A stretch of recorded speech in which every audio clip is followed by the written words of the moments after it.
ശുക്രേട്ടാ, നമുക്ക് പപ്പടത്തറപ്പിന്റെ കല്യാണം നമുക്കൊന്ന് പോണ്ടേ? ഞാൻ ഈ കുളത്തിലായത് എങ്ങനെ 2 കുട്ടികളെ പെട്ടിട്ടാണ് ഇങ്ങനെ കല്യാണം കഴിച്ച് കൊണ്ടുവന്നത്. ഇതിനകത്ത് ഒരു തടിയൊന്നും ഇല്ല. ഇനി ഒരു മോഡൽ ഒരു ഫാഷൻ കൊണ്ടുപോവാ വലിയൊരു സുജായി എന്നിവിടെ ആണുങ്ങൾക്ക് തച്ചല കിട്ടിയ തടിയില്ലാത്തവരും തടിയില്ലാത്തവർ കിട്ടിയ തടിച്ചോലിയും വേണം. ആണുങ്ങളൊന്നും നമ്പാൻ പറ്റില്ല.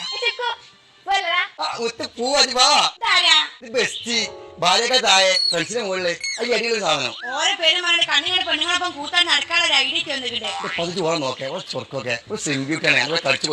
എത്ര ആയാലും നിങ്ങൾ ഇളമാനെ മോളൊന്നുമില്ല. എനിക്ക് വലിയതൊന്നും കാണാൻ.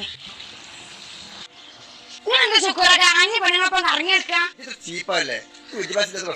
ആരാണ് പെണ്ണുങ്ങളൊപ്പം നടക്കണത്? എത്ര വലിയ വിദ്യാഭ്യാസം? നിങ്ങൾ പിന്നെ സൽസ്വഭാവത്തിന് നോബൽ സമ്മാനം കിട്ടിയ ആളല്ലേ? ആയിക്കോട്ടെ, ഞാൻ അങ്ങനെ തന്നെയാണ്. നിങ്ങൾക്ക് ഭക്ഷണം ഉണ്ടാക്കി തരാനും ഡ്രസ്സ് ആക്കി തരാനൊക്കെ ഞാൻ വേണം. ഞാൻ ഇതുവരെ നിങ്ങൾക്ക് എന്തെങ്കിലും ഒരു കുറവ് എത്തിക്കണം. എനിക്കറിയാം എന്താ മാടിയത്.